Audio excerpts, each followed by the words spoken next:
안녕하세요. 역사 속 이야기로 우리의 문화를 만나보는 시간, 문화의 역설 김일중입니다. 오늘도 두 분과 함께 두 번째 이야기 나눠보도록 하겠습니다. 두 분 어서 오세요. 안녕하세요. 안녕하세요. 네, 반갑습니다. 지난 시간에 굉장히 재밌는 좀 문화의 역설을 나눠봤고 네. 이번 주는 좀 어떤 마음가짐으로 오셨어요? 이번 주도 저번 시간에 너무너무 재밌어서 또 열심히 배우고 또 전통 문화에 더 깊이 알아가는 시간을 아주 야무지게 가져보려고 예. 잘 마음먹고 왔습니다. 목소리도 굉장히 또 전통적으로 도변하신 것 같은데요. 전통 목소리 진짜. 예, 괜찮으신 거 맞죠? 네, 너무 괜찮습니다. 예, 알겠습니다. 파비앙은 지난 시간 역사 이야기를 또 굉장히 재밌게 들으셨고 맞아요. 저는 지난번에 역사 굉장히 흥미롭게 들었지만 역사만큼 한국 문화 그리고 한식 그만큼 좋아하니까 오늘도 기대가 됩니다. 그러시군요. 어느 정도 파비앙이 또 예감을 좀 하고 오신 것 같은데 네. 한식 이야기를 하셨단 말이에요? 네, 그거 하면 안 되는군요. 아니요, 상관없습니다. 네. 이미 저기 보이시잖아요, 지금. 그러니까요. 자, 문화의 역설, 과연 오늘은 어떤 선생님께서 어떤 재미난 또 썰을 풀어주실지. 자, 선생님을 모셔보도록 하겠습니다. 나와주세요.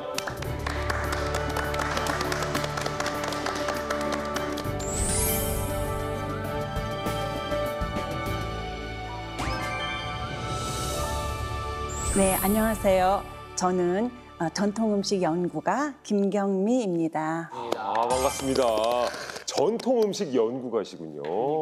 제가 오늘 이렇게 한국 전통 음식 연구가인 김경미 선생님이 나오신다고 해서 네. 공부 좀 하고 왔습니다. 보니까 대통령상 수상에 빛나는 그 김치 명인이시더라고요. 맞죠? 김치 명인이시고요. 네. 한국 전통 음식 중에서도 방가 음식을 계승하시고 그 한국 전통 문화를 그 맛과 멋을 알리기 위해서 굉장히 활발하게 활동하고 계시더라고요. 김치 명인이시면 이제 조만간 또 바빠지시겠네요. 가을 김장철이죠. 그러니까요. 네. 김치는 한국 음식에서 빼놓을 수 없는 음식이잖아요. 그래서 반찬에 가짓수에도 들어가지 않아요. 그만큼 기본이에요. 예. 반찬 가짓수에 포함되지 않는 그냥 오롯이 하나의 그냥 음식이군요. 네, 기본은 항상 있어야 되니까. 있어야 되니까. 근데 파비앙 씨가 준비를 많이 해오셨네요. 조금 공부하고 왔죠. 우리 선생님 또 직접 소개도 해주시고. 네. 예. 그나저나 또 반가 음식의 전문가시다 하셨는데 혹시 예결 씨는 반가 음식 들어보셨어요? 방가 음식이 쉽게 말해서 양반 음식 맞나요? 맞아요. 양반가의 양반. 음식이다 해서 반가고.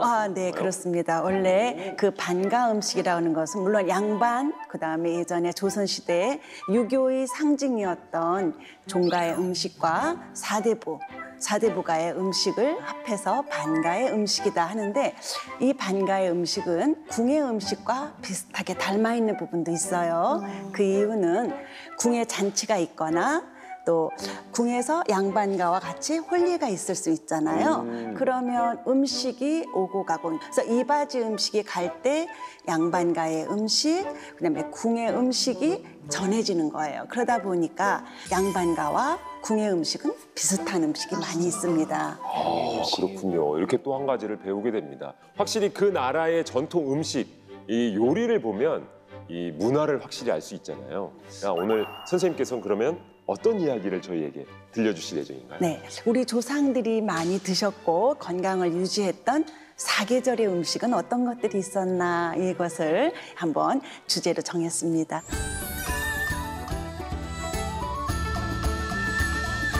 이것도 궁금해지는데요. 저도 건강 음식 좋아해서 예. 궁금합니다. 건강 챙겨요, 파비앙? 저는 늘 운동하고 운동 중요한 만큼 먹는 음식이 굉장히 중요하거든요. 그래서 예. 요즘은 건강식에 대해서 굉장히 관심이 많은데 기대가 됩니다. 프랑스에서 와가지고 뭐 건강식으로 라따뚜이 뭐 이런 거 드시는 거 아니에요? 라따뚜이 맛있긴 하지만 건강식이라고 하긴 너무 기름기가 너무 많아요. 프랑스 사람이 이렇게 얘기하면 우리가 얘기한 거 아니야? 네네. 알겠습니다. 아니에요.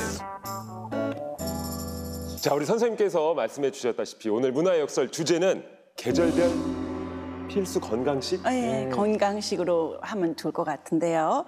그럼 계절별 그런 건강식을 우리가 예전에 조상들이 어떤 걸 먹었나를 어떻게 알 수 있을까요? 조선시대에 홍성모라는 분이 동국세식이라는 1년 12달에 어떤 음식을 먹어서 건강을 유지했는가 알 수 있는 그런 책이 있습니다. 동국세식이 말씀을 해주시는데 거기에 좀 이렇게 기록돼 있는 대표 계절별 음식들이 좀 있을까요? 있죠. 1월을 정월이라고 그러잖아요. 네. 정월에는 여러분들 아시잖아요. 설날. 떡국. 떡국 맞아요. 떡국. 하비영 씨는 네. 아세요, 떡국? 아, 그러면 저는 떡국 매년 먹습니다. 나이와 함께. 네. 그러니까 어렸을 땐 좋아해서 많이 먹는데요. 이제 나이 들면 많이 안 먹어요. 먹고 괜히 싶지 나이 더 들까 봐. 예. 그런데 그런 떡국이 탄수화물로만 돼 있지만 그 국물은 또 아주 단백질로 충분한 고기를 이용하잖아요. 맞아요. 고기. 그리고 떡국만 달랑 먹나요? 거기에 삼색나물이라든지 그다음에 김치라든지 계란지단. 또- 맞습니다. 아닌가? 맞습니다. 맞죠? 계란지단 그렇게 얼려서 먹죠. 이렇게 딱 하기 어려워요. 이제 나눠서 이렇게 해야 되니까 짧게 썰고. 그래서 저는 항상 전문가네요. 정월에는 이제 시작이 이제 떡국을 좀 먹고. 네.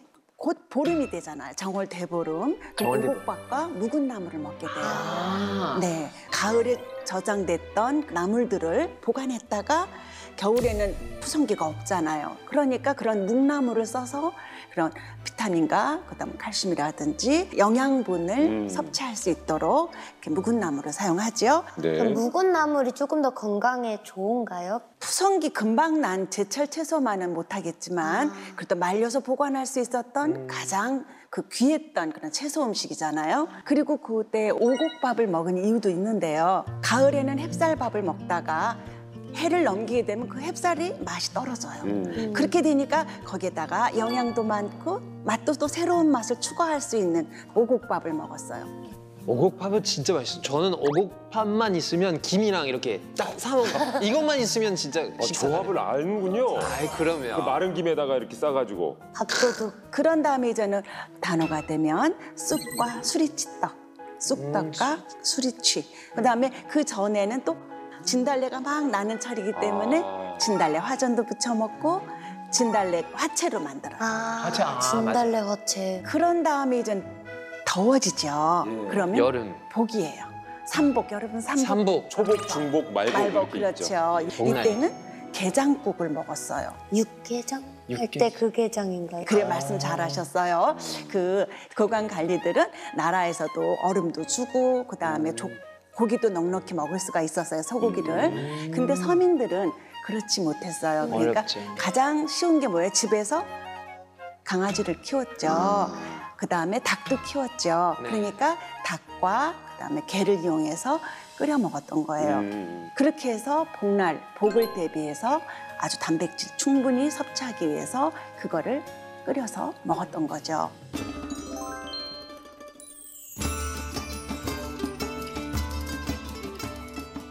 양반가에서는 소고기를 이용해서 끓여 먹었던 것이 육개장입니다. 약간 고급 음식이죠. 그렇죠. 네. 그리고 추석에는 아시죠? 뭐가 있을까요? 송편. 송편, 그렇죠. 송편, 그 햅쌀로 송편을 빚어서 먹고 또 햅쌀로 햅곡식으로 막걸리를 빚어서 조상들께 차례를 지냈었죠. 그 다음에 또 우리가 요즘에도 챙기는 건 동지. 아, 동지. 생각나는 팥죽. 게 맞습니다. 네. 동지 팥죽. 그러니까 동지의 팥죽을 먹어야만 한 살을 먹는다. 그래서 나이 수대로 그 새알심을 해서 동지 팥죽을 끓여 먹었죠. 네. 그런 의미가 또 그렇게 해서 있군요. 1년을 건강하게 보냈습니다. 야, 우리 선생님께서 이제 간단하게 정말 그 24절기 중에서 이렇게 계절별로 말씀을 해주셨는데 본격적으로 좀 계절별 건강식 오늘의 주제잖아요. 네. 설명을 좀 부탁드리겠습니다. 예. 봄철이면 파릇파릇 새싹들이 올라오고 또 식욕을 돋궈야 되니까 그동안 부족되기 쉬운 비타민 C도 섭취를 해야 되고 해서 채소를 이용해서 나물을 먹거나 생채를 먹기도 했었죠. 그래서 봄철에는 오신채라고 해서 처음 들어본 것 같아. 오신채. 오신채. 오신채는 저희도 조금 생소한데요. 5가지 매운 그런 채소들인데요. 예. 마늘, 파, 부추, 달래, 흥거라는 그런 5가지 매운맛이 나는 채소들인데 봄철에 입맛을 돋궈주고 양기를 도와준다. 그래서 마늘이 매운맛보다 약간 아픈 맛? 아니 아픈 나는 그냥 달콤한 맛. 약간 익었을 때. 그렇죠. 열혈. 구워 먹거나 기름에 볶으면 마늘 또 맛있잖아요. 네, 예. 프랑스식에서도 이렇게 통마늘 오븐에다 구워서 먹잖아요. 맞아요. 감자처럼. 그렇죠. 아니 삼겹살 판에다가 이렇게 그냥 달던데요. 나는? 맞습니다. 예, 그렇게 해서 먹으면서 봄의 건강을 챙겼던 거죠. 혹시 두 분께서는 이제 봄철 되면은 그 따로 챙겨 드시는 것들이 좀 있어요? 챙겨 먹는다기보다는 맛있을 때 먹는 거 제철 음식 있잖아요. 아, 네네. 쭈꾸미가 그렇게 또 보면 봄 맛있더라고요. 쭈꾸미를 아는구나. 네, 그래서 예. 익혀도 먹고 또 회로도 먹을 수 있으니까 쭈꾸미를 꼭 먹는 그치, 편이에요. 제철 음식으로 쭈꾸미, 봄 쭈꾸미라고 하죠, 보통. 파비앙은 저는 봄철 음식인지 모르겠지만 갈비탕 좀 땡기더라고요. 갈비탕은 사계절 음식 아니에요? 그러니까요. 사계절이 근데 왠지 봄에 조금 더 네, 기력을 먹으려고 하는. 예. 네. 조금 더 이제 나이가 들면 저희는 이제 도다리 쑥국이라고.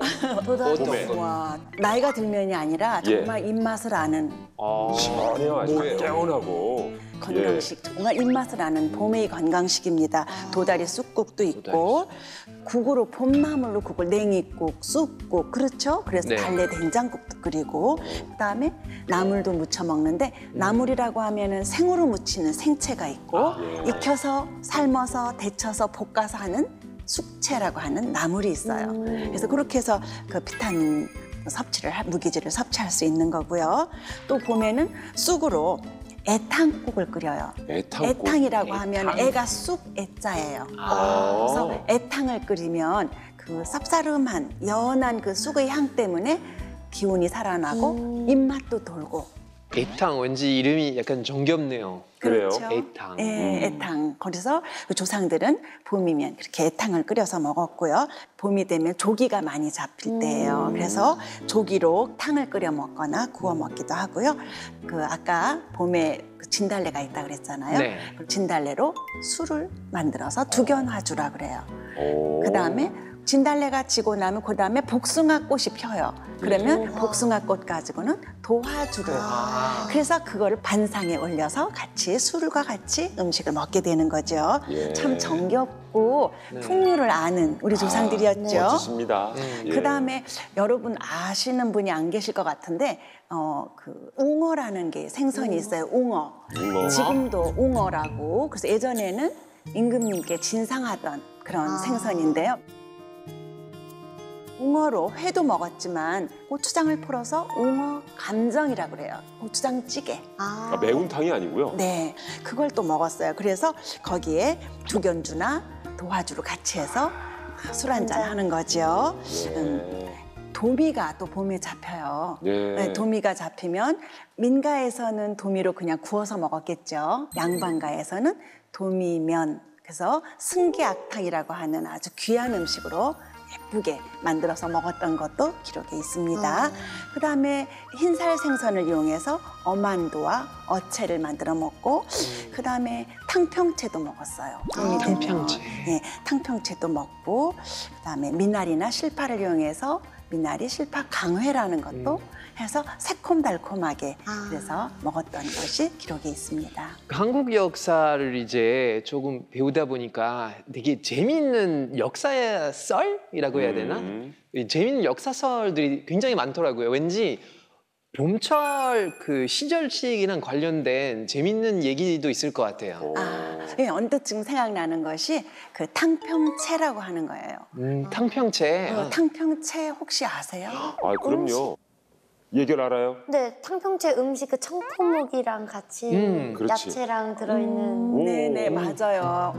야채랑 고기랑 섞어서 채소랑 섞어 있는 그 묵무침, 그죠? 조선조 영조 때 탕평책을 그때 펼치셔서 나라를 다스리셨는데 그 당시에 송인명이라고 하는 그 신하가 시장을 다 가는데 묵을 채소와 고기랑 이렇게 섞어서 먹는 것을 봤어요. 이분이 그래 저것을 동인, 서인, 남인, 북인을 섞어서 어우러지게 탕평채라는 것을 정책에 반영을 했다는 얘기가 있어요. 그래서 그 탕평채라는 음식이 여러 가지 재료가 고루 섞여서 맛과 영양 또 어우러진 맛을 볼 수 있기 때문에 탕평채계까지 탕탕평평 어느 쪽으로도 기울어지지 않는 아주 좋은 그런 정책을 폈다라는 얘기가 있어서 그 봄이면 탕평채를 먹으면서 생각을 하는 음식입니다. 탕평채는 그러면 야채를 편식하지 말고 또 다 그렇지. 먹어야겠네요. 예, 골고루 잘 섞어서 먹자. 네. 그러니까 너희들 양반들도 싸우지만 말고 서로 잘 어울려서 우리가 좋은 정책을 이끌어가 보자. 예. 성균관 대학교에 가면 거기 탕평비라고 있거든요. 예. 그때 그 조선 시대 영조나 뭐 정조 시대 때 이제 당파 싸움 있었으니까 탕평채 이렇게 하고 근처에 그 탕평채 뭐 그 맛집 좀 있더라고요. 예. 우와. 그래서 좀 알고 있었겠네요, 그죠? 네. 아니 전생에는 분명히 한국이랑 뭐가 있었어. 아, 네. 아니 이렇게까지 잘할 수는 없어요, 진짜. 그러니까요. 맛집 예. 잘합니다. 아. 근데 하나 질문할게요.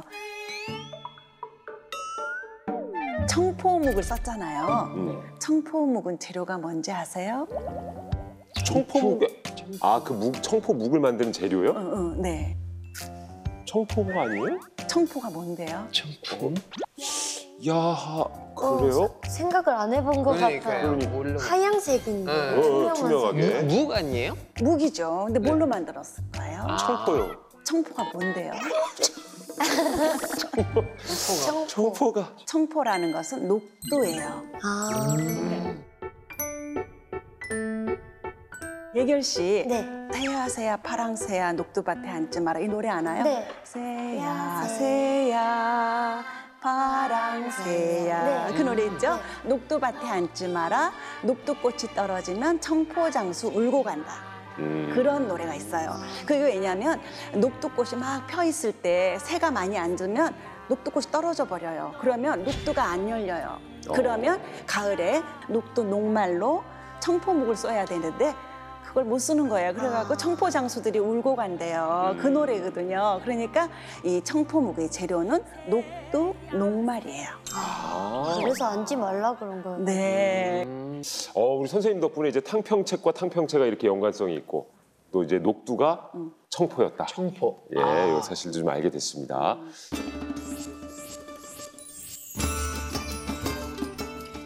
저희가 이제 봄철 건강식에 대해서 살펴봤고요. 이제 여름으로 넘어갔잖아요. 어떻게 보면 진짜 건강식이 필요한 계절 진짜. 아니겠습니까? 기력이 땀도 많이 딸리는, 흘리고. 예. 그래서 우리 조상들을 보면 한여름이 되기 전에 미리 몸을 보호하는 거예요. 그래가지고 진짜 더위가 오기 전에 초복, 중복, 말복, 초복부터 워밍업 준비를 하는 거예요. 준비 운동. 그 여름 보양식으로 가장 먼저 생각나는 거는 삼계탕이죠. 삼계탕이죠. 요즘엔 삼계탕이죠. 그렇죠. 우리 아까도 얘기했지만 농가에서 키우는 거는 닭이 많아요. 그래서 네. 달걀도 먹어야 되고 그다음에 그 닭고기도 먹어야 되는데 예. 6월 초복쯤 되면 얘가 영계가 돼요. 자그마한 닭이 되는 거죠. 네네. 그러면 얘를 이용해서 다는 아니지만 그중에 골라서 영계 백숙을 해 먹게 돼요. 그냥 그대로 푹 삶아서 찹쌀 넣고 푹 삶아서 먹기도 하고 쌈을 넣고 삼계탕을 끓여서 먹게 되죠. 저는 그 한국 처음 왔을 때 기억이 나네요. 여름이었거든요. 그래서 태권도 훈련하고 그 같이 태권도 하는 친구들이랑 삼계탕 먹으러 가는데 저는 그 당시에 한국말을 아예 몰랐거든요. 그래서 네. 친구들이 이제 삼계탕 집에 데리고 왔는데 저한테 영어로 치킨 숲이라고 이렇게 소개를 해줬어요. 치킨 숲이라고 하니까 외국인에게는 국물이 닭 육수겠죠. 그것만 생각하고 그러는데 그 직원이 한 그릇 갖다 주더니 깜짝 놀랐어요. 이게 닭이 보통 숲이 왜 이래? 이제 좀 큰 거 생각하는데 되게 이만한 그 영계라고 하죠. 작은. 닭이 진짜 깜짝 놀랐고 먹으니까 안에 쌀, 뭐 대추, 뭐 이거 뭐 인삼 있죠, 뭐 있죠. 다 나오는 거예요. 깜짝 놀랐어요. 그 여름철 제대로 된 어떻게 보면 우리에게 가장 각인돼 있는 건강식은 삼계탕. 네. 그리고 또 이제 햇밀이 나올 때예요. 그럼 그 햇밀을 도정해가지고 밀가루로 밀전병도 부치고 수제비도 하고 칼국수도 하는데 그때 여름철 그 닭국물에다가 그렇게 끓여 먹었던 거죠. 그리고 여름철엔 또 애호박이 많이 있어요. 애호박을 또 쓱쓱 썰어가지고 밀가루에 반죽을 해서 밀전병도 부쳐 먹는 것이 여름철에 건강을 챙겼던 것이고요. 그 다음에 또 여름철에 한국 음식의 대명사는 구절판이에요.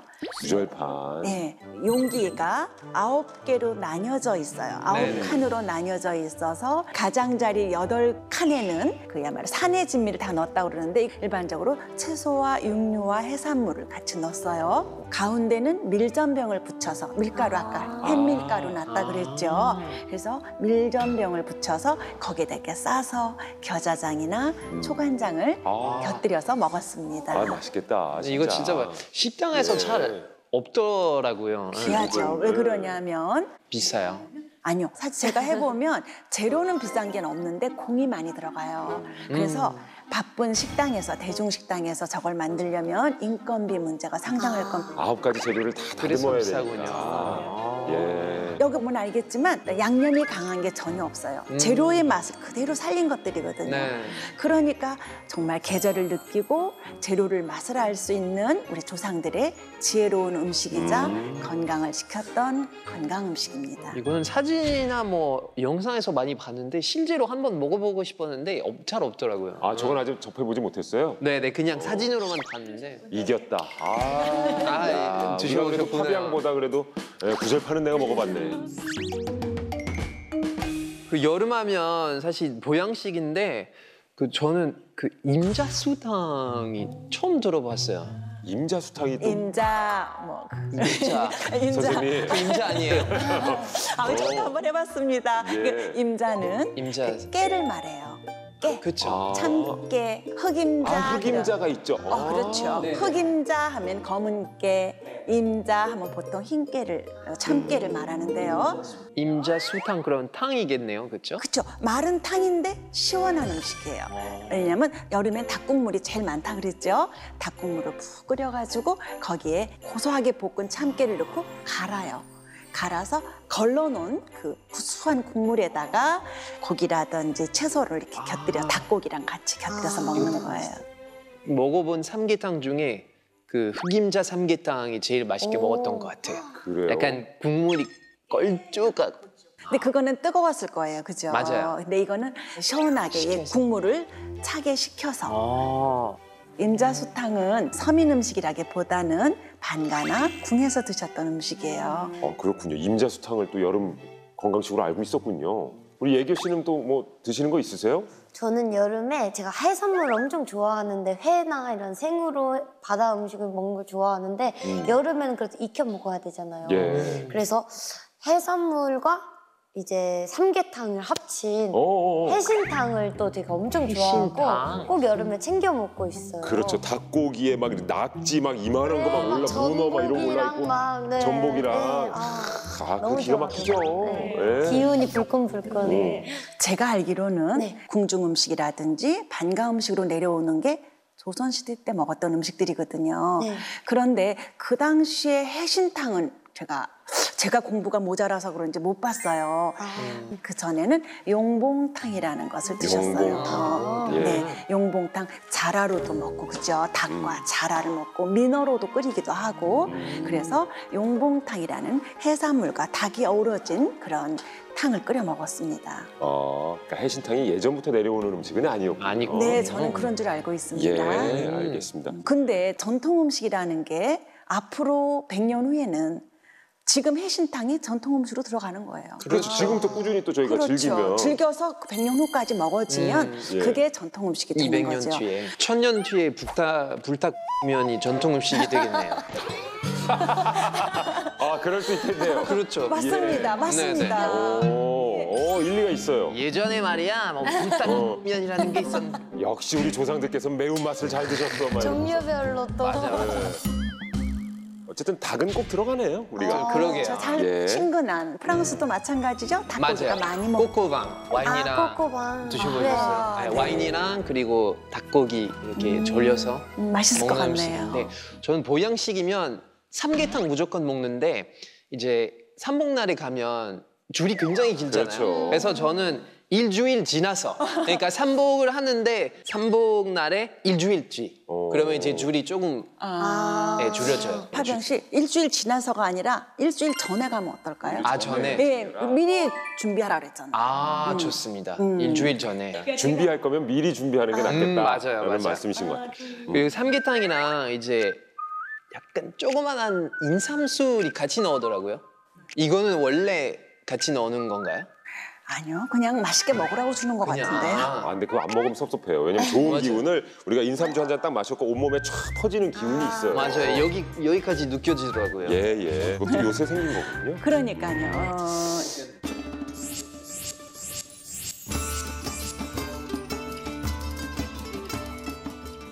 이제 가을로 네. 넘어가 볼까요? 선생님? 그렇죠. 가을이면 뭐가 생각이 나세요 또? 가을은 이제 수확의 계절이래. 프랑스인으로서는 포도 수확을 해서 와인 만드는 계절. 아, 그렇게 가는군요, 가을이. 맞아요. 예, 예교 씨는요? 전어의 계절이지 않나. 전어. 가을은 수확의 계절이잖아요. 수확된 오곡백과 여러 가지 곡물과 과일로 그 차례도 지내고 또 먹기도 하고 건강도 챙기고 앞으로 올 겨울을 준비하는 그런 음식이죠. 핵곡식으로 음식을 하는 것 중에서 추석을 앞두고 오려송편. 오려송편? 오려 소리 나는 대로 그냥 오려송편인데 오려송편. 그 전에는 그게 올벼송편. 올병. 오래 거둔 벼로 벼. 만든 송편이다. 발음이 편하게 오려송편이 된 거예요. 오려송편. 야, 올벼 오려 이렇게 그렇죠. 바뀌었다고요? 네. 이렇게 됐네요. 그래서 혹시 송편은 왜 송편인지는 아세요? 야, 아 이거는 예리한 질문이시네. 송편이 왜 송편이냐? 왜 송편이죠? 예교 씨 먼저 해요. 네. 기회를 드릴게요. 잘 모르겠어요. 아이고. 에헤이. 송편 많이 먹어보기는 했지만 예. 왜 송편인지는 생각해 본 적이 모르시겠어요, 없네요. 진짜? 네네. 예, 송편 뭘로 우리가 좀 이렇게 좀 예전에는 예, 요걸로 이렇게 들러붙지 말라고 이렇게 요 이파리 이렇게 붙여놨었어. 그래서 막 예전에 그거 하나씩 떼먹느라고 귀찮기도 했었어요. 네네. 소나무 송자 아닙니까? 솔잎 맞습니다. 그죠? 아, 글썽이. 예, 네. 솔잎을 놓고 찐다고 해서 송편입니다. 솔잎 찔 때 올라오면서 그 향이 떡에 배어서 정말 향긋해요. 맞아요. 예, 그래서 송편이 진짜 좋습니다. 요즘도 이렇게 좀 전통식으로 만들려면 꼭 그 스팀기에 이제 그렇지. 그 넣더라고요. 그렇죠. 솔잎을 깔죠. 그 송편 안에 또 이제 재료들도 많이 들어가잖아요. 근데 맞아요. 어떤 거 들어간 거 좋아해요, 송편? 저는 깨를 그렇지. 좋아해요. 깨소금이야. 콩은 별로 안 좋아해요. 확실히 대표적인 게 이제 송편이고. 네. 예. 그다음에 이제 햇곡식, 햇과일, 햇 그런 그 견과류 가지고 섞어서 찌는 신과병이 있어요. 신과병. 신과병 햅쌀을 빻아서 거기에 풋밤, 풋대추, 풋감, 풋콩 이렇게 넣고 살랑살랑 섞어서 찌는 거예요. 맛있겠다. 건강과 가을을 챙길 수 있는 신과병이라는 떡이 있고요. 꼬챙이에 껴서 이렇게 붙이는 거 먹어보셨죠? 꼬지. 네네네. 꼬지. 도라지, 고기, 뭐 당근, 네. 뭐 그런 좋아하는 채소를 같이 껴서 밀가루, 계란 씌워서 부친 거를 화양적이라고 하죠. 근데 저는 도라지를 굉장히 좋아해요. 제가 도라지가 이제 목소리를 제가 또 많이 쓰다 보니까 네, 도라지를 굉장히 많이 챙겨 먹으려고 어렸을 때는 별로 안 좋아했는데 많이 먹게 됐는데 또 도라지가 목 말고도 또 어디에도 좋을까요? 도라지 같은 경우는 이렇게 뿌리 채소기 때문에 뭐 비타민과 뭐 무기질 기본이고 칼륨, 칼슘 다 기본으로 들어 있어서 아니 요즘 그 배도라지 즙이라고 해서 이렇게 그 그렇죠. 팩으로 이렇게 나와서 저도 자주 먹는데 이게 몸이 좋은 거군요. 네, 기관지에 좋고 그다음에 가을철에 또 몸을 챙길 수 있는 또 선생님 또 제가 목 관리를 또 열심히 해야 되는데 도라지 말고 또 일교차가 클 때 사람들이 많이 목 관리할 때 먹을 수 있는 또 다른 음식이 있을까요? 가을철에는 오미자를 우려서 오미자 배를 띄워서 오미자 배화채를 먹으면 어떨까 싶고요. 배화채. 근데 그건 시원하게 먹는 거잖아요. 따끈하게는 생강차라든지 생강차. 유자차라든지 모과차라든지 뭐 이런 거를 해서 따끈한 걸 마시는 걸로 드시는 게 좋을 것 같아요. 차 종류가 좋은 거네요. 네, 좋죠. 그러네요. 아 근데 생강차는 목 넘길 때 막 따끔따끔 하던데요. 안 좋은 거 아니에요? 대추를 좀 많이 넣고 꿀을 그래요? 타서 이렇게 해서 드시면 왠지 소독되는 느낌이야. 막 생강차 먹으면은. 몸을 따뜻하게 해주면 병이 물러난다잖아요. 병이 물러나고. 예, 그래서 자, 그러면 가을 보양식과 관련한 그런 재미있는 얘기가 있을까요? 재밌는 얘기 굉장히 좋아하네요. 저는 재미있는 얘기 예. 들으려고 삽니다. 아 그래요. 이렇게 뭐 이렇게 뒷이야기, 썰 뭐 이런 거. 썰 이런 거 되게 좋아해요. 어. 재밌잖아요. 예전에는 추석상에 닭찜을 올렸는데 그 이유가 뭐냐면 아까 우리 봄에 병아리가 되고 연계 때 뭘 먹었죠? 삼계탕, 삼계탕. 연계, 백숙을 먹었죠. 네. 그때 살아남은 녀석들 있잖아요. 아. 그러면 좀 컸어요.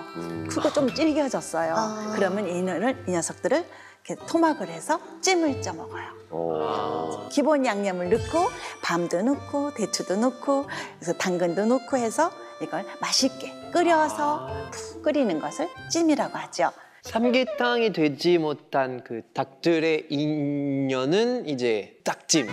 네, 맞습니다. 되는 거. 예전에는 그렇게 했어요. 예전에 농가에서 자라는 닭이 한계가 있고 뭐 마트에서 사는 게 아니기 때문에 키우던 닭들 연계백숙으로 먹다 삼계탕으로 먹다 남은 닭 튼튼한 닭을 찜을 해서 먹고 그때 남은 거 그냥 남겨서 씨암탉으로 또 넘어가는 거죠. 내년으로. 그렇게 해서 닭을 그렇게 해서 먹었고요. 가을이면 또 이제 김장을 또 해야 되잖아요. 예, 미리 데뷔해야죠. 가을에 김치를 담가두는 것이 굉장히 중요하거든요. 그래서 김장이라는 걸로 해서 뭐 몇백 포기씩 해서 땅에다가 항아리 쫙 묻어놓고 그렇지. 설 전에 먹는 김치는 좀 심심하게 담그고 설이 지나는 거는 조금 짭짤하게 그다음에 봄까지 먹는 거는 아주 그냥 소금으로만 젓갈로만 담가서 짭짤하게 담근 양념을 많이 하지 않는 선생님, 근데 겨울에 먹는 김치는 좀 심심하게 하고 여름에 먹을 김치는 왜 좀 짜게 만드는 거예요? 그러게 이게 기간별로 왜 그렇죠. 달라지는 거예요? 왜? 춥잖아요. 네네. 발효는 온도가 낮을수록 더디 되거든요. 더우면 온도가 높으면 얘가 빨리 유산균이 증식이 빨리 해버리고 빨리 발효가 돼서 넘치게 되는 거죠. 김치가 가장 맛있을 때는 발효가 맛있게 돼서 유산균이 가장 많을 때예요. 그러려면 그 시기를 유지를 해야 되는데 그 시기를 유지하기 위해서는 겨울에는 온도가 낮으니까 또 땅에다 묻기도 했잖아요. 예전에는. 그렇게 묻어놔두면 온도의 변화도 없지만 좀 낮은 온도에서 김치가 이렇게 유지가 되는데 이른 봄에 먹을 거는 짭조름하게 해야 오랫동안 맛을 유지를 하는 거고 겨울에는 잘 익지 않으니까 심심하게 해도 충분히 맛있게 먹을 수 있는 그런 기간이 된다라는 거죠. 그러니까 항아리를 막 여러 개 담궈서 이거는 뭐 12월까지 먹는 김치, 이거는 정월 대보름까지 먹을 김치, 그다음에 입춘이 될 때까지, 그러니까는 봄이 올 때까지 먹을 수 있는 것까지 견뎌야 되니까 얘를 같은 양념으로는 안 된다라는 거죠. 이 시기별로 먹을 것들을 그러니까 다 계산. 간을 조절해서 준비를 했다. 이렇게 든든하게 저희가 이제 김장까지 담궜습니다 지금. 또 근데 저는 음식을 잘 못하는데요. 또 간단하게 해 먹을 수 있는 가을 건강식 좀 간단한 레시피가 있을까요? 아까 그 전어 얘기하셨잖아요. 전어는 집 나간 뭐 며느리도 돌아온다는 아주 그 재미난 얘기도 있는데 그거 제일 좋은 편한 거는 좀 구워 먹는 방법이지요. 예, 그래서 전어 구이.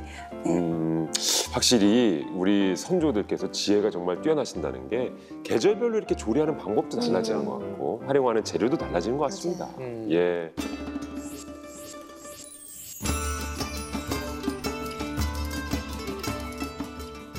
이제는 가을 지나면 또 이제 추워지잖아요.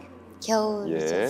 겨울에 이제 추우니까 특히 한국 겨울은 저는 굉장히 춥거든요. 네. 점점 추워져요. 너무 추우니까 뭔가 건강을 챙길 수 있는 음식이 뭐가 있는지 되게 궁금해요. 일단 지방이 있는 음식을 많이 먹게 되는데요. 또 생선이든 육류든 기름기가 많은 것을 주로 탕을 푹 끓여서 먹는 거를 또 따뜻하게 먹게 되는 거죠. 물론 겨울이지만 시원하게 먹는 김치라든지 김치. 시원하게 먹는 냉면도 물론 있지만 아, 그럼요. 가을에 수확된 호박이라든지 무라든지 그런 채소를 이용해서 우리가 그 탕을 끓여 먹거나 음식을 해 먹는 게 있어요. 그다음에 무는 아까도 얘기했지만 따뜻한 채소라 그랬어요. 그죠? 네. 그래서 무로 이용한 묵국이라든지 새우젓 넣은 묵국 같은 경우도 가을에 겨울에 정말 맛있는 음식이에요. 옛날에 무는 어떻게 저장했는지 아세요? 땅에 묻혔을까요? 무를 이제 땅에서 파가지고 다시 땅에 묻어놔요. 그러니까요. 예. 혹시나. 항아리에 넣었을까요? 아, 파비앙 씨 뭐 보셨어요? 오? 아니요, 그냥 어허, 땅에다 오물 파서 아. 땅에다 파서 넣었어요. 그 예전 선조들의 냉장고는 그냥 땅이에요. 저온 창고로 그냥 그렇죠. 땅을 이용하신 거군요. 이거는 모든 게 뭐 장아리에 넣거나 뭐 땅에 넣고. 네, 맞습니다. 그렇게 싱싱한 거를 저장해뒀다가 겨울에 먹지만 가을에 수확한 거를 겨울에 초입에는 얼른 먹을 수가 있죠. 묵국도 먹고 무생채 같은 경우 무생채. 해서 먹을 수가 있고 아까 여름철에는 구절판이 있었어요. 그죠? 예. 구절판. 한국 음식에 대표적으로 여름엔 구절판이다 한다면 겨울에는 신설로. 이 또한 일반인 그런 서민들은 좀 먼 그런 음식이죠. 임금님의 상이라든지 양반가의 양반들이 무슨 큰 생신이라든지 잔칫날 이렇게 올렸던 겨울철에 따끈하게 드실 수 있는 거죠. 이 육수가 어떤 베이스인가요? 아, 소고기 육수를 해요. 아, 양지 소고기. 육수를 많이 씁니다. 우리가 그 시대에 살았어도 못 먹었을 음식이네요. 왜요? 아, 뭐. 예, 저 광산김치입니다. 족보 좀 봐야겠네요. 근데 예결량은 어때요? 저 신선로 실제로 접해본 적 있어요? 아니요, 한 번도 먹어본 적 이게 없고. 위에서 이렇게 찍어서 지금 정말 마치 피자처럼 나왔는데 저게 가운데 주둥이 이렇게 높이 좀 올라와 있고 놋그릇처럼 이렇게 둥그렇게 돼가지고 드라마에서 많이 본 것 같아요. 그렇죠? 왕 쪽이세요, 혹시? 아이, 그럼요. 로열 패밀리? 예, 저 시중공파입니다. 거기까지만 말씀드릴게요. 저게 당기고 내 입에 맞는다 그러면 조상 중에 뭐 궁에 계셨던 분이 있었다는 얘기를 우리가 하거든요. 갑자기 익숙하네요. 땡기는 것 같아요. 근데 아까 냉면이라고 하셨는데 사실 저희가 생각할 때 냉면은 그냥 그 여름에 더울 때 좀 그치. 땡기는 음식이거든요. 그 원래 냉면이 겨울 음식이에요? 그렇죠. 원래 북쪽에서 평양냉면이죠. 그쵸. 평양에서 함경도에서는 이렇게 비빔냉면을 많이 비빔냉면. 먹었다 그러면 평안도에서 먹던 냉면은 물냉면이에요. 메밀을 수확하고 메밀을 빻아서 놔뒀는데 동치미를 담근 거예요. 그죠? 동치미를 담가서 메밀로 국수를 만들어서 그걸 담가 먹었어요. 근데 육수를 끓여서 동치미를 섞어서 이렇게 메밀국수를 말아 먹었거든요. 네. 그럼 그냥 그렇게 먹었나 보다 그랬는데 이게 메밀이 찬성질을 가졌어요. 또 예. 근데 우리 조상들은 어떻게 거기에 말아 먹었냐 이거죠. 그래서 이거는 여담인데 제가 아는 어르신 선생님이 계셨어요. 그분 말씀이 일본 사람들이 우리나라에 메밀을 쫙 뿌렸다는 거예요. 메밀씨를. 그래서 메밀은 찬성질을 가졌기 때문에 먹으면 이렇게 건강하게 살 수가 없다는 얘기를 했대요.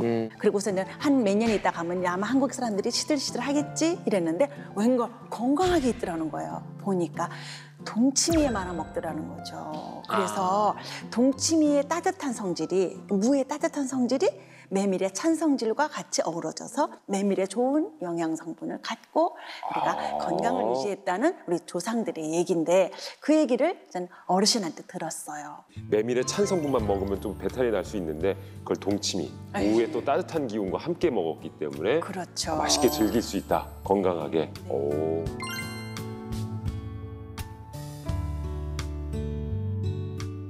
겨울하면 또 이제 다크한 국물들이 또 그렇죠. 생각이 많이 나는 계절이잖아요. 네, 이 서울 지방에서는 그 설렁탕이 유명했어요. 아, 설렁탕. 밥 홍대가 한 그릇 유명하죠. 뚝딱이지. 예. 홍대 설렁탕.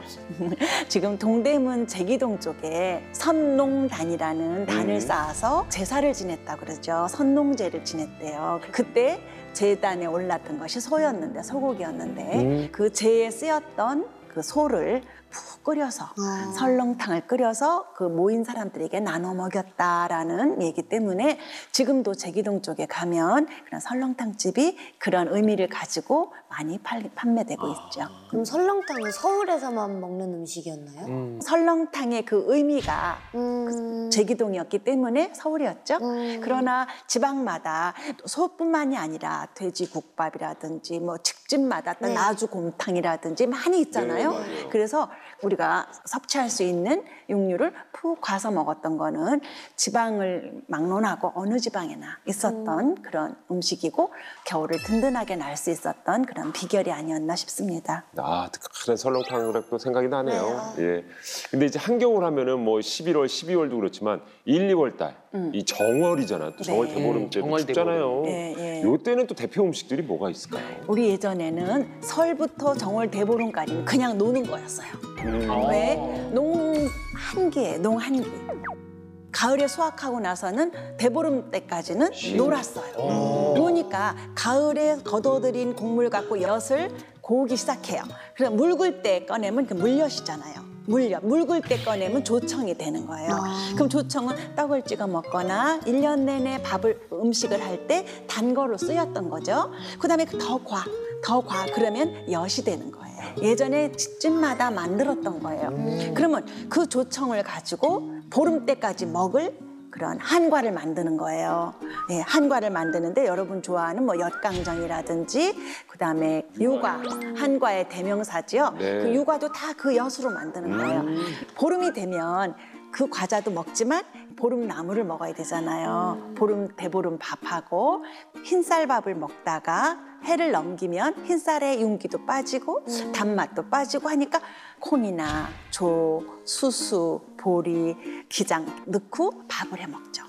오곡밥에다가 묵은 나물을 이제 먹게 돼요. 그래서 보름 될 때까지 부족했던 영양분을 오곡밥과 보름나물과 함께 먹을 수 있는 건데 9가지 나물을 9집을 다니면서 먹어야 건강을 유지할 수 있다 할 정도로 같이 정을 나누는 그러한 음식 문화도 함께 있는 것이 보름 음식이에요. 대보름 대표하는 음식이 또 약식이라고 들었는데 어떻게 만들어진 거예요?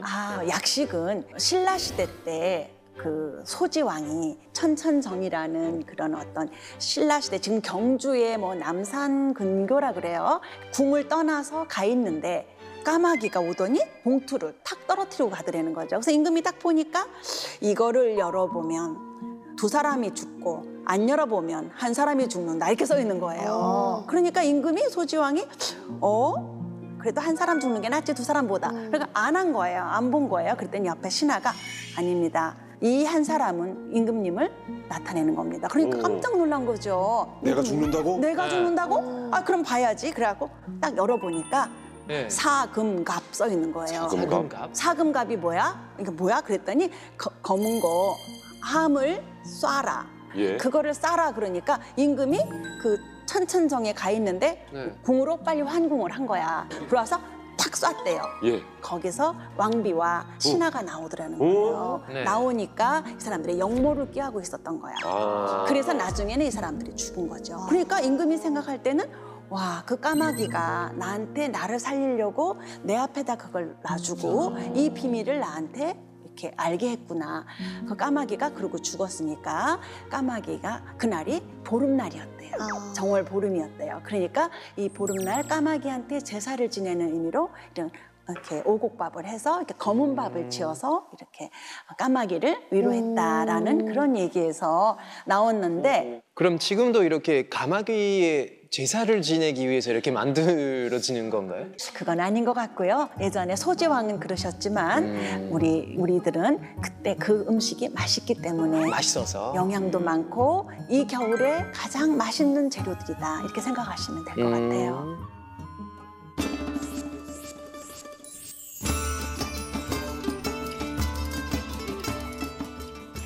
이렇게 우리가 이 사대부에서 예전 우리 선조들께서 즐겼던 사계절의 건강식 이야기를 좀 나눠봤는데 확실히 음식과 이 건강은 때려야 뗄 수 없는 사이인 것 같아요. 정말. 맞아요. 예, 우리가 먹는 걸 잘 먹어야 또 건강하게 제철에 지내고. 건강하게 지낼 수 있다는 생각이 드네요. 오늘 이렇게 살펴본 것처럼 우리 음식들이 조상들이 먹었던 이런 반가 음식, 우리 전통 음식은 자연에서 얻은 그대로의 음식이에요. 그러다 보니까 치료식도 되지만 예방식도 돼요. 확실히 저는 뭐 다이어트 뭐 이런 건 안 하지만 가끔씩 이렇게 바쁘다 보니까 약간 좀 건강에 안 좋은 음식 먹을 때가 있어요, 자주. 그러면 급할 이제 피곤하고 잠도 잘 못 자고. 그러니까 독소가 쌓이는 느낌. 네. 근데 대신에 이제 뭐 나물, 뭐 오곡밥, 뭐 진짜 건강 음식이라고 치는 음식만 먹으면 왠지 에너지도 넘치고 피부도 좋아지고 기분도 좋아지거든요. 이게 희한하네. 우리가 보통 한식을 먹으면 이제 속이 편하고 우리가 소화도 맞아요. 잘 된다고 하는데 합의양도 그걸 느낀다고 하니까. 똑같습니다. 예. 오, 한식의 위대함을 우리가 또 깨닫게 되네요. 맞아요. 그럼 뭐 건강한 다이어트 식단으로도 전통 음식이 나물 말고 또 다른 게 있을까요? 비빔밥으로 해보면 어떨까 아, 싶고요. 비빔밥. 예, 예. 비빔밥을 해보면 어떨까 그러고 심심한 청국장 같은 경우도 좋아요. 너무 맛있죠.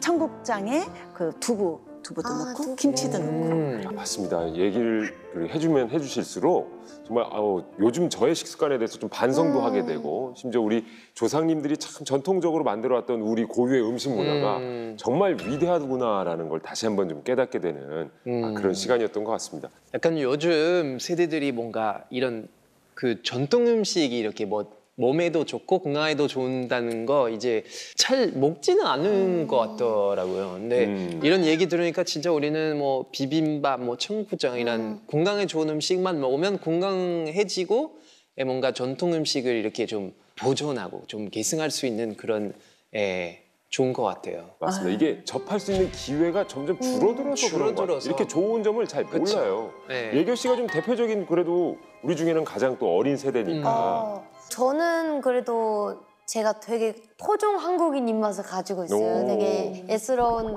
입맛 되게 좋아하고 전통 음식도 굉장히 좋아하는데 오히려 레트로풍이 유행을 하면서 네. 예스러운 것을 찾는 제 주변 친구들도 많이 생기고 그러면서 이 기회를 잘 살려서 많은 젊은 친구들이 전통 문화와 전통 음식을 또 찾게 되는 계기가 되지 않을까 네, 생각이 듭니다. 네, 맞습니다. 우리에게 정말 우리 전통의 음식들이 네. 훨씬 건강하고 잘 올 수 건강하고. 있는데 접할 수 있는 기회가 부족했다. 하지만 우리 또 문화의 역설이 바로 그런 취재 프로그램 아니겠습니까? 오늘 선생님께서 또 나오셔가지고 네.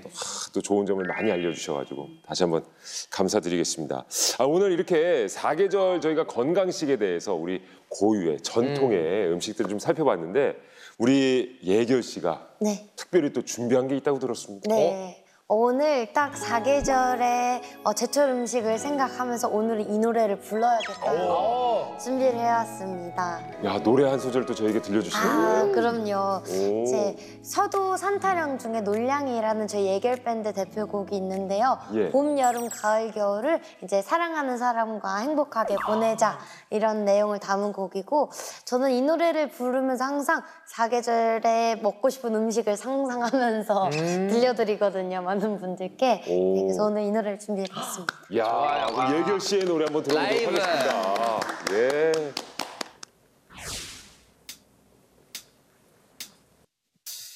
에라디오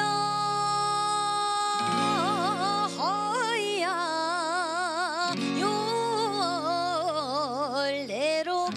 열대로구나 녹양에 뻗은 길로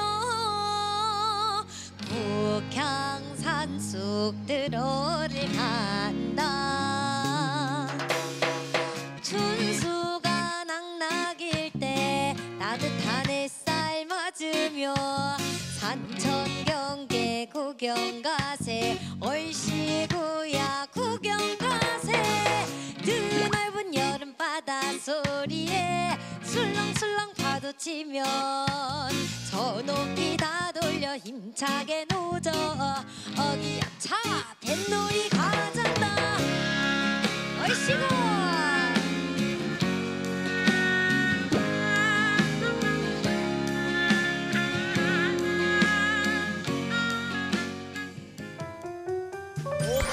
막히네요.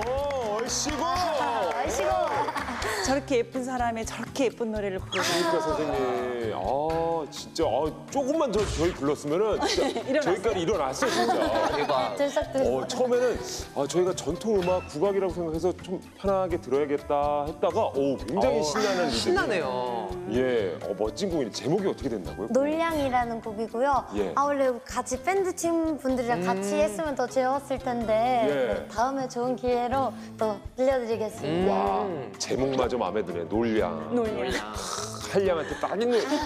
우리나라의 사계절의 좀 이야기를 담은 건가요? 어떻게 돼요? 맞죠? 네. 이제 사계절 내내 재밌게 놀자라는 의미를 담아서 편곡했습니다. 놀량이네. 놀량이네. 선생님 어떻게 들으셨어요? 저는 완전히 와닿거든요, 지금. 예, 저는 그 들으면서 오늘 프로하고 생각했을 때 우리 것이 좋은 것이요. 우리 것이 이 생각이 나네요. 정말 그렇습니다. 아니 우리 선생님의 음식 이야기로 시작해서 예결 씨의 멋진 이 무대까지 보니까 역시 오늘 문화의 역설 시간이 굉장히 유익한 시간이 된 것 같은데 오늘 선생님 정말 함께해 주셨는데 어떠셨습니까? 우리 것은 정말 좋은 것인데 우리 음식을 먹고 건강해야만 우리나라의 바른 문화가 들어가고 바른 대한민국을 키울 수 있지 않나 싶습니다. 자, 두 분도 오늘 우리 선생님과 함께 오늘 전통 음식 이야기를 나눠봤는데 어떠셨어요?